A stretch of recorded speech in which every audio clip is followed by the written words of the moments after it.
You're sitting in your room alone in the dark as panic starts to set in. Losing the battle to keep your eyes off of the time, you stare up at the clock. It just turned 11 p.m. Now this is extremely strange. Your husband should have been home 3 hours ago. His phone doesn't even ring when you try to call it. Trying to ease off the anxiety, you lay your head down and close your eyes, praying that when you open them, you'll get to see your husband. That prayer seemed to fall upon deaf ears because you never got to see your husband alive again. Hello and welcome to Supernatural, the channel that likes to show you how truly natural the world around us really is. Today we're discussing the story of Jeanette Kozar and how a psychic was able to solve her husband's murder. At least, that's how Psychic Investigators portrays the story. If you haven't heard of it before, Psychic Investigators is a TV show that aired for 3 years starting in 2006, having an impressive 5-star rating with the 3 reviews on Amazon. But don't get me wrong, this was a well-watched docuseries during its time. The show pushed forward the idea that psychics are real, not that they can just solve spiritual problems, but also physical ones. So I looked further into it, and I think you'll be interested to see what I found. So to not waste any more time, let's dive into the supernatural story of Mary Ellen Rodrigues, who professes to have helped solve this murder investigation using her psychic abilities. The show starts out talking about Daryl Kozar, a chef who left for work one night in 1997 and never came home. We then see Jeanette express the concern that she had at the time and how in the morning when he still hadn't come home, she called the police. Unsurprisingly, they didn't take the matter seriously. They told her that he most likely got drunk or needed some alone time and to get back to them if he still didn't show up in 72 hours. But Jeanette, knowing that something was up, decided to take matters into her own hands. She printed out flyers with Daryl's picture and her mom went and handed them out to local businesses. Jeanette's mom, stopping by the local newsstand, met Mary Ellen. And this is where things get interesting. Upon touching the missing person flyer, Mary Ellen feels Daryl's energy being transferred to her. When I touched it, it seemed like the energy of Daryl, all of a sudden, it opened something up. She then claims that she could see Daryl next to his mother-in-law just as well as she could see the mother-in-law herself. Daryl was standing there with his hands pressed against like a wall saying to show me where the door is. Mary Ellen then let Jeanette's mother know that Daryl had passed away. Jeanette then goes to meet with the psychic herself, being greeted in a big hug and the words, "I'm so sorry, I'm so sorry, Jeanette." She told me that that wasn't her, and it was Daryl telling me he was sorry. She told Jeanette that Daryl was shot and that they would find his body with a rope around his neck. And before leaving, Mary Ellen said that Daryl kept using the word ghost and asked her if this meant anything. Jeanette was shocked. Ghost was her and Daryl's favorite movie. She now had the confidence that she was talking with an actual psychic and knew that Daryl had passed away. Later that day, a cop walks into the same newsstand and Mary Ellen pulls him aside and lets him know that the man who went missing was dead and that she had had a vision of it. She says, no, I have this vision and I see things and he's laying out into a field or a swamp. It's real marshy, she said. She also tells the officer that there is something around Daryl's neck, like a rope or a chain, and that he's shot. The officer goes on to share this information with leading detectives because Mary Ellen was well known in the community with a good reputation. The detectives decide to give it a shot and talk to Mary Ellen about her supposed vision. Well, yes, I said he's dead. Daryl wanted him to know where he'd been shot, and I told him I was feeling everything that he was feeling, and I felt the bullet. The police, still not convinced that Daryl is dead, left without saying much of a word. Daryl, upset at the lack of action being taken, pleaded with Mary Ellen. Please tell them that I'm dead. Please tell them they need to be looking for me. Ever since that moment, Daryl became a constant companion to Mary Ellen, with him showing himself to her every morning as she left for work. After 72 hours pass, Daryl still hasn't shown up and the police finally start their missing person investigation. During that time, Mary Ellen continues to receive clues from Daryl. She said that he kept saying the word, "It's Fickle, it's Fickle." And she would also experience certain sensations. I felt like I was choking, so I felt that there was a rope around my neck. My forehead would itch, and I feel like I'm adjusting a bandana. But that's not all. Supposedly, Daryl would bang on Mary Ellen's walls and call her phone just trying to get her attention. Being driven by Daryl's pushing, she would go out night after night searching for his body, hoping that Daryl would show to her where it was hidden. She kept getting brought back to a specific street where the murder had taken place. He said to me, it was right around in here. This is where they killed me. This is where they murdered me. After days of searching, she finds a shoe on the side of the road pointing west towards the airport, and had a feeling that this was Daryl giving her a sign that his body was out by this area or out by the airport. Just a week later, they find Daryl's van parked nearby the airport. Daryl was nowhere to be seen, but they did find traces of blood inside the vehicle. This evidence changed the missing person to a murder investigation. Mary Ellen, hoping to help them find the body, offered her psychic input. He showed me a picture. There was a calendar up on my wall. It was a bog area with high grass and the little fence.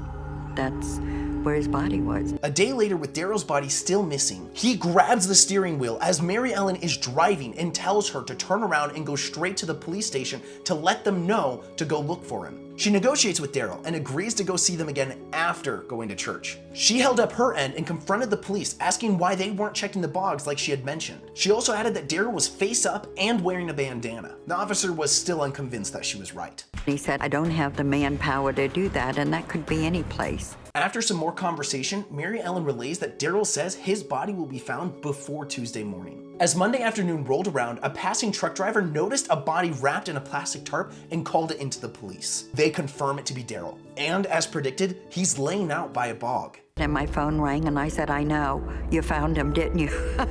I already knew. And they did find him face up, and he was wearing a bandana. Not only that, but there was a rope around Daryl's neck. With Daryl's body being discovered, they soon got a tip pointing them to Frank, Daryl's friend's husband, who lived on the same street Mary Ellen claimed the murder to have taken place. The police obtained a warrant, searched the house, and found traces of blood and skin in the basement and a blue bandana upstairs that had had a bullet hole in it, meaning that Daryl was wearing it while murdered. The craziest part of this story is that Frank is a Fickle, literally. It's Fickle, it's Fickle, it's Fickle. Frank Fickle was charged with Daryl's murder on May 4th, 1998, making Mary Ellen to be one of the more famous psychics in Pennsylvania. Now, what's really impressive here is the large amount of claims that Mary Ellen seems to get right. I've listed all the major ones here. With the overwhelming amount of evidence, you'd be hard-pressed to ever claim that this was not paranormal. So let's do it. Overall, some of these claims are straight up wrong, others are extremely vague, and most aren't even backed up by a reliable source. First off, the things that were wrong. Mary Ellen talks multiple times about Daryl wearing a bandana out in the bog, but it would make sense to assume that Daryl was wearing a bandana because every picture we ever see of Daryl, including the one on the missing person flyer, has Daryl, you guessed it, wearing a bandana. But when he was found, he wasn't wearing it. The bandana was found inside of Frank's home, meaning that Mary Ellen's itchy forehead was a better indicator of her having a bad case of dandruff than Daryl's ghostly communications. The second claim to be flat out wrong was the shoe pointing in the direction of Daryl's body. Mary Ellen was driving out one afternoon and found a shoe laying on the ground pointing towards where he was laying. Mary Ellen specifically says, When I found the sneaker, it was pointed west towards the airport, and so that may have been a sign that he's either in this area or he's down that way, down west to the airport. Funny enough, they didn't find his body in either of those places. Also, this claim was oddly vague. His body is either around here or in any amount of miles pointing in that certain direction. But it was also wrong. The police did find Daryl's van parked near the airport, but that isn't what Mary Ellen said. Also, it's worth noting that she didn't tell anyone about this information until after the van was found. So we have no witnesses to back her up, meaning that this could be a lie. But if it is true, her keeping it a secret prevented a potentially false prediction from getting out and hurting her credibility, which is a bit sketchy on its own. Now, these are the only two claims that we can dismiss entirely, which, I've got to hand it to Mary Ellen, makes her seem much more credible. But even when she finds something out, it only leads us to more unanswered questions. For example, ghost. When Mary Ellen says ghost, this resonates with Jeanette, but Mary Ellen claimed to not know why. Jeanette said that this was her and Daryl's favorite movie. Is that what Mary Ellen intended? It very well might have been, considering that the movie Ghost is about a psychic who can talk to the deceased husband of a mourning widow. Or maybe she just meant that Daryl is literally a ghost and trying to convey that information over. If it really was Daryl, would he only say the word ghost and not mention that it was a movie? Or say something more specific? Mary Ellen was right to claim that Daryl was dead, but thinking that someone was murdered when they go missing is not that uncommon, especially to those being presented with a missing person flyer who work in the news industry like Mary Ellen did at the time. Another vague claim is that Daryl's body was found upright. which was never corroborated by the detectives. In fact, his body was completely covered by a tarp, and that's the only thing the TV show definitively states. Yet Mary Ellen didn't even guess that. Plus, if you found a dead body, it's either going to be face up or face down. There is very little chance that it's going to be strategically placed on its side. Mary Ellen does guess that his body is laying out in a bog, which she gets mostly correct as his body was laying near a bog. This would be amazing if it took place in Nevada, but it happened in Pennsylvania, where bogs are almost everywhere. It's like saying the person would be found in a humid area when they went missing in the Amazon rainforest. Later on, Mary Ellen claims that while driving, she felt the murder to have taken place on Frank Fickle Street, which it had, but she never knew it happened at Frank's house specifically. There's also nobody else who corroborates this information, so it's Mary Ellen's word against mine. Or is it? In another interview, she says something completely different. She tells a reporter that she'd had visions of the murder taking place on Superior Street, which is near Frank Fickle's home, but not even his street. So this whole idea of knowing the exact street where the murder took place is a lie. But for the sake of argument, if it was true, Daryl knowing that he was murdered would only tell Mary Ellen the street and not the address? Daryl seems so frantic to get the police involved in this investigation to the point of almost crashing Mary Ellen's car, but not desperate enough to give them any obtainable evidence? It seems the best he could do was show Mary Ellen a street nearby to where he was murdered. In fact, this entire claim of Daryl being the one providing this information is only ever backed up by Jeanette Cozart, who had an emotional attachment from the very beginning, and Detective Jerry Smith, who wasn't even involved in the case. Yup, the one detective they interviewed throughout the entire show, backing up Mary Ellen's claim, didn't even work in the district where the murder took place. The only affiliation he had to this story was being friends with Mary Ellen. When they do interview the lead detective over the case, he says not a word about Mary Ellen or her influence over the investigation. This alone should raise red flags to anyone, but the show barely glosses over it. Blink and you'll miss it. Another thing that I just wanted to touch on is that Mary Ellen claimed that Daryl told her his body would be found before Tuesday morning, and it was. I won't dispute that, but I will ask, how in the world did Daryl, a deceased person,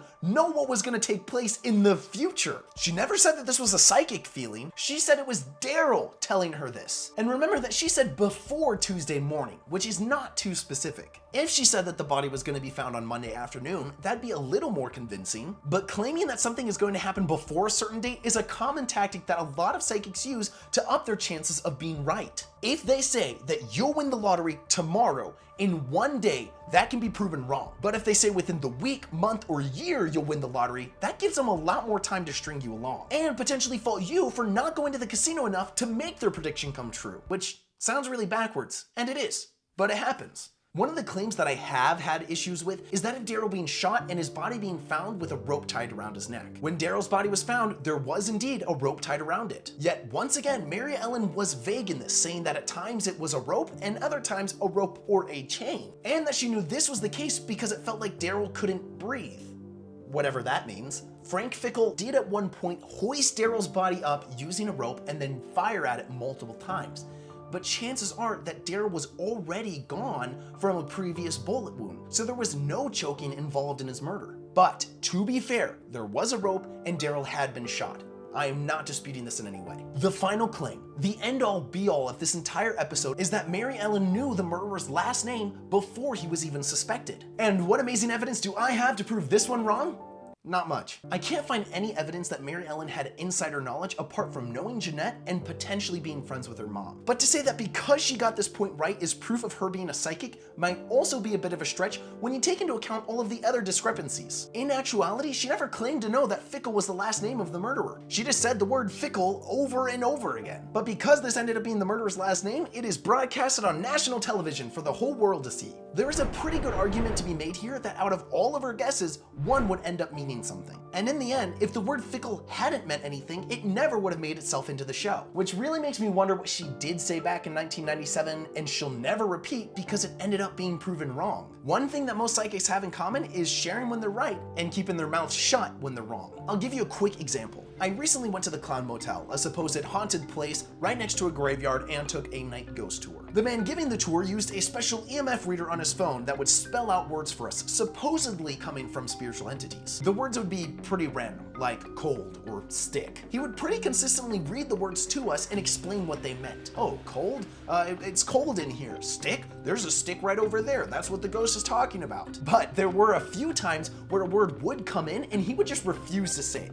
Well, he would just actually act like the word never came in the first place. One of these times he did that, I was at an angle where I could see the face of his phone. And what was the word that he wouldn't repeat? Antarctica. It was completely irrelevant to where we were, what we were doing, and what we were talking about. So he just ignored it. But my question is why? If you take some of the words to be legitimately from ghosts, you should treat all of them with the same respect. Yet psychics, just like this tour guide, will share what they think makes them look good and keep to themselves what doesn't. After thinking about that thought, I wanted to know if Mary Ellen was hiding anything from us, so I dug even deeper into her psychic timeline, and I found some things that neither her nor the TV producers would like us to know. Mary Ellen was the owner of a little newsstand in her town, but after the supernatural experience, she decided that this gift of hers was too special to put to waste. She went to the Fellowship of the Spirit, which is a sort of school, and was ordained a minister after 2 years of study. You can now reach out to Mary Ellen for psychic readings, $90 for 30 minutes or $160 for a whole hour. I personally was looking into this because the first time I saw this episode,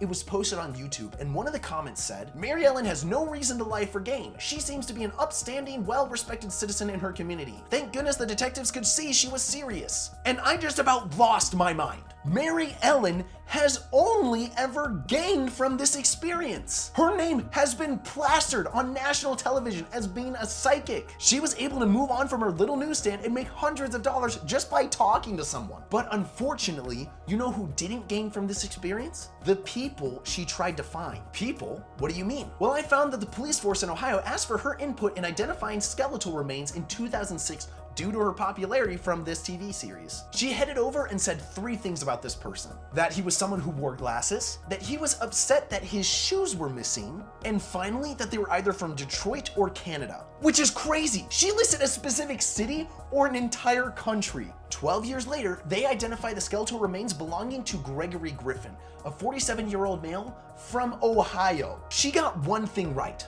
that he wore glasses. But that's not even impressive considering that more than 50% of Americans do. They still have yet to solve this murder, but we do know that Mary Ellen was wrong. Very wrong. And if the police did take her seriously, they would have wasted plenty of time being sent on a goose chase. Now finally, I want to talk about Daryl Cozart. This was a tragic event. It never should have happened, and I don't want to make light of that fact.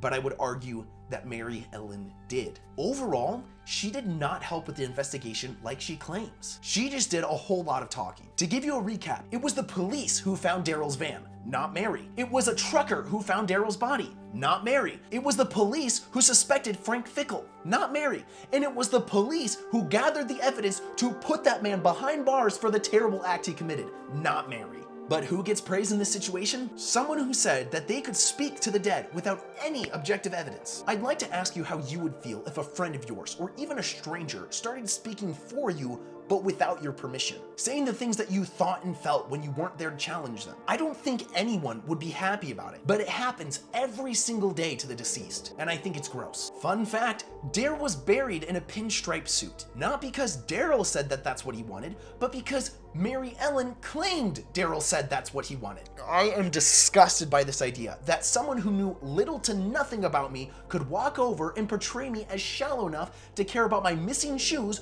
or what type of suit I would wear during my funeral. At this point, you can probably guess my thoughts on if psychics are real or not. And I think I'm right, but I could be wrong, which is why I'm going to keep digging. And you should too. You'll probably notice that I haven't been able to prove Mary Ellen 100% wrong. She was right that Daryl was dead, and that was a really good guess. She was right about Daryl being shot and having a rope around his neck, which would have been a weird assumption that ended up being true. And she did say the word fickle. I don't want to say that it's impossible for someone to have a gift when we used to think that so many things that were unexplained were impossible. But following the evidence and seeing how many things Mary Ellen gets wrong, I think makes her look not gifted at all. But that's my thought. What do you think? Is Mary Ellen truly a psychic, or is this just really supernatural? Thank you so much for watching, and comment down below if you'd like to see me cover a specific spiritualist topic. Until next time, stay skeptical.